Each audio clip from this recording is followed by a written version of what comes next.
চলো না, তোমার বাড়ির সবাইকে বলে দিই আমরা বিয়ে করে ফেলেছি। আর কতদিন এভাবে লুকিয়ে রাখবো? আর যে পারি না। কথাটি বলে হাউমাউ করে কেঁদে দেয় তনু। পাশেই দাঁড়িয়ে আছে রূপ। এই মুহূর্তে রূপ তনুকে কি বলবে সে বুঝতে পারছে না। আজ তাদের বিয়ের 93 দিন পূর্ণ হলো। তনু, আমি বলবো কিন্তু, এই বলতেই হঠাৎ করে শব্দ এলো, সিঁড়ি দিয়ে কে যেন উপরে উঠছে। তাই রূপ থেমে গেল। তনু তাড়াতাড়ি ওর চোখ মুখ মুছে ছাদের অপর পাশে চলে গেল। গিয়ে তার হাতে থাকা কাপড়গুলো মেলতে লাগলো। কিছুক্ষণ পর ছাদে রূপের বড় ফুফু ভানু আসলো।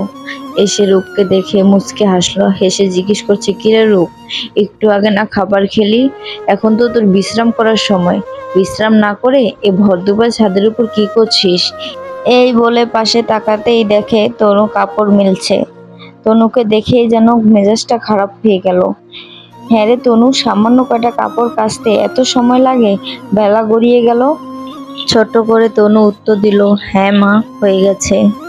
ভানু আর কোনো কথা না বলে রূপকে নিয়ে চলে যায়। রূপ যাওয়ার সময় বলে, তাড়াতাড়ি গোসল করে নে, এভাবে বেশিক্ষণ থাকলে ঠান্ডা লেগে যাবে। এই বলে রূপও চলে যায়। রূপ আর ভানু চলে যেতেই সেখানে দাঁড়িয়ে তনু আকাশের দিকে তাকায়। আকাশের দিকে তাকিয়ে থাকতে থাকতে অতীতে ডুবে যায় তনু। তনুর ভালো নাম তনয়া মির্জা, তবে এটা তার বাবার বাড়ি না, এটা তার নানার বাড়ি। ভানু তার মা, রূপ তার বড় মামার একমাত্র ছেলে। ভানুরা 3 ভাই বোন, সে মেজ, আর রূপের বাবা বড়, আর এক ভাই ছোট, সে প্রবাসে থাকে। তার বউ আর 2 মেয়ে মেঘা এই বাড়িতেই থাকে। বড় মেয়ে মেঘা কলেজ হোস্টেলে আছে, আর তনু ছোট মামি ছোট মেয়েকে নিয়ে তার বাপের বাড়ি বেড়াতে গিয়েছে। এই বাড়ির বর্তমান হর্তাকর্তা ভানু, তাকে সবাই মোটামুটি ভয় পায়। রূপের বাবা রোশন অনেক বছর আগেই মারা গিয়েছে অ্যাক্সিডেন্টে। রূপের বাবা তার বোনকে অনেক বিশ্বাস করতো আর ভালোবাসতো, তাই তার ব্যবসার সকল দায়িত্ব আর পরিবারের সকল দায়িত্ব দিয়ে যায় তাকে। রূপের বাবা মারা যাওয়ার পর ব্যবসার সব দায়িত্বের সাথে সাথে গোটা পরিবারের দায়িত্ব তিনি কাঁধে তুলে নেন। এক হাতে সামলে নেন এই গোটা পরিবারটাকে। তনুর বাবাও খুব ছোটবেলায় মারা যায়। তনুর তো ঠিক করে মনেও নেই কি হয়েছিল তার বাবার। তার মাও তাকে কিছু বলেনি। জ্ঞান হবার পর থেকে সেখানেই মানুষ হচ্ছে। তবে কোনো এক কারণে তার মা তাকে ভালোবাসে না, একদমই না। এসব কথা ভাবতে ভাবতে চোখ দিয়ে জল গড়িয়ে পড়ল। আজকাল তার বড্ড কষ্ট হয়। এইসব ভাবতে ভাবতে গোসল শেষ করে ড্রয়িং রুমে গেল। দুপুরের খাবারটা তো খেতে হবে। ড্রয়িং রুমে যাওয়ার পথে মায়ের ঘরটা পড়ে। তনু মায়ের ঘরটা পার করার সময় কানে ভেসে আসে মায়ের উত্তেজিত কণ্ঠ। কাউকে যেন ঝাড়ালো কণ্ঠে উপদেশ দিচ্ছে, যত তাড়াতাড়ি সম্ভব আমার একটা মেয়ে চাই, চৌধুরী বাড়ির জন্য মানানসই মেয়ে, একদম রূপকথার রাজকুমারীর মতন। তনু আর সেখানে দাঁড়ালো না, কিছু একটা মনে করে সেখান থেকে চলে এলো। মা ঠিক কি চাইছে সে খুব ভালো করেই বুঝতে পারছে। তবে আজও সে বুঝে উঠতে পারল না মা কেন তাকে ভালোবাসে না। এইসব ভাবতে ভাবতে সে কখন চলে এলো টেরও পায়নি। বেশ কিছু সময় অন্যমনস্ক থাকার পর হঠাৎ কারো ছোঁয়ায় হুঁশ ফিরে এলো। তনু অনুভব করে তাকে গিয়ে পিছন থেকে জড়িয়ে ধরেছে। তনুর আর বুঝতে বাকি নেই এটা যে রূপ। রূপ তনুকে নিজের দিকে ঘুরিয়ে নেয়, বেশ আদরে কণ্ঠে বলে ওঠে, চুলটা মুছে নে, এভাবে ভেজা চুলে টাওয়াল পেঁচিয়ে রাখলে ঠান্ডা লেগে যাবে। তাহলে তো আবার আমাকে সারা রাত জেগে সেবা যত্ন করতে হবে। আফটার অল আমার 10টা না 5টা না, একটা মাত্র বউ বলে কথা। এই বলেই রূপ হেসে দিল, তনুও হেসে দিল। দুপুরের খাবারটাও তো খাসনি তনয়া, এবার তো শরীর খারাপ করবে। তনু কিছু বলল না। অনেক কিছুই বলার ছিল রূপকে, কিন্তু রূপের মুখের কথা শুনে সব রাগ যেন পানি হয়ে গেল। তনু টেবিলের দিকে যেতে যেতেই রূপকে জিজ্ঞেস করে, আচ্ছা রূপ, তুমি কি জানো মা আমাকে কেন ভালোবাসে না? আমি কি করছি বলো তো?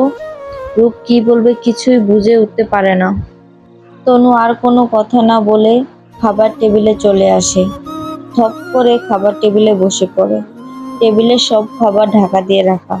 সে একটা একটা করে খুলে দেখে, না, তার এখন কিছু খেতে মন চাইছে না। এই ভাবতে ভাবতে সে খাবার টেবিল থেকে উঠে যেতে লাগলো। উঠতে উঠতেই কে যেন আবার তাকে বসিয়ে দিল। তনু পিছনে তাকিয়ে দেখে শেফালি বেগম, রূপের মা। রূপের মা বলে উঠল, তুই কি আমাকে না খাইয়ে মারবি ঠিক করেছিস? কখন থেকে তোর জন্য খাবার নিয়ে বসে আছি বলতো? তুই খাসনি বলে আমিও খেতে পারছি না। আয় একসাথে খাবো। তনু একটু মুচকি এসে এবার খাবার বাড়তে শুরু করে। দুজন একসাথে খেতে নেয়। এই গোটা পরিবারে শেফালি বেগম একমাত্র মানুষ যে তনুকে ভালোবেসে যত্ন নেয়। তনু খাবার খাওয়া শেষ করে তার মামনির গালে ছোট্ট করে একটা চুমু দেয়, তারপর হেসে ঘরে চলে যায়। এদিকে ভানু বেগম বিছানায় গুটি গুটি করে বসে আছে। সে বেশ বুঝতে পারছে তনুর প্রতি রূপের টানটা দিন দিন বাড়ছে। একদিন এই টানের জন্যই রূপকে বিদেশ পাঠিয়েছিল, কিন্তু এত বছর পরও সেই টান একটুও কমেনি, বরং বেড়েই চলেছে।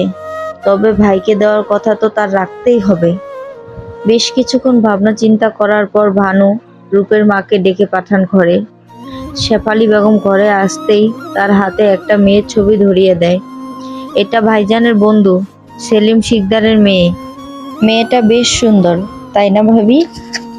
শেফালি বেগম কৌতূহলী হয়ে জিজ্ঞেস করলো, মেয়ের ছবি কেন দেখাচ্ছ বলো তো ননদিনী? ভানু হাসি দিয়ে উত্তর দেয়, আমাদের রূপের সাথে বেশ মানাবে, তাই না বলো? শেফালি বেশ থতমত খেয়ে গেল। রূপ কি মানবে? ভানু উত্তর দিল, কেন মানবে না? না মানলে আমি মানিয়ে নিব। শেফালি আর কিছু না বলে ছোট্ট করে হাসি দিয়ে চলে যায়, আর যাওয়ার সময় বলে, তুমি যাও, ভালো মনে করো। ভানু উত্তরে বলল, আমি নয় ভাবি, ভাইজান। আমি শুধু ভাইজানের দেওয়া কথাটাই রাখতে চাইছি। আজ তনু ঘুম থেকে উঠতে দেরি হয়ে গিয়েছে। তাড়াহুড়া করে না খেয়েই ভার্সিটির জন্য বেরিয়ে গেল। আজ তার বেশ গুরুত্বপূর্ণ একটা অ্যাসাইনমেন্ট আছে, ওটা জমা দিতে হবে। রূপ একবার ভাবলো যে সে তনুকে পৌঁছে দিবে, আবার কি যেন একটা ভেবে টেবিলে বসে রইল। তনু তাড়াতাড়ি এসে একটা সেনজি ডেকে নেয়, কিন্তু কি একটা বিপদ, সেনজি অর্ধেক রাস্তায় এসেই খারাপ হয়ে যায়। তনু মাথায় হাত দিয়ে দাঁড়িয়ে পড়ে রাস্তায়। এখন কি হবে, কি করে যাবে সে? রাস্তায় তো আর কোনো গাড়ি নেই। তনু ফোন বের করে রূপকে ফোন দেয়, যাতে সে দ্রুত গাড়ি নিয়ে এসে তনুকে ভার্সিটিতে পৌঁছে দেয়, নয়তো বেশ দেরি হয়ে যাবে আজ। রূপ কল রিসিভ করে। তনু রূপকে কিছু বলতে যাবে, তার আগেই খেয়াল করে তার পাশে এসে একটা কালো গাড়ি দাঁড়ায়। জানালার গ্লাস নামাতে তনু বলে ওঠে, আরে অন্তর ভাইয়া, তুমি এখানে?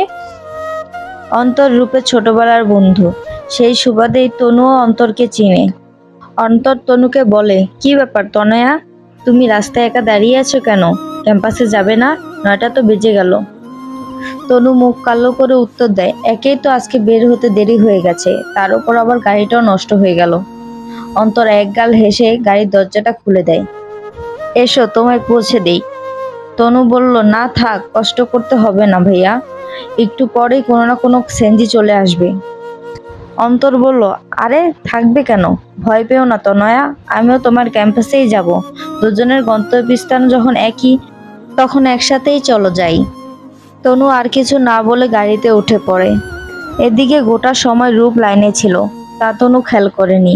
ফোনের দিকে তাকাতেই তনুর মুখটা কালো হয়ে যায়, তারপর ধুম করে লাইনটা কেটে দেয়। রূপ ফোনটা নামিয়েই গাড়ির চাবিটা নিয়ে বেরিয়ে পড়ে।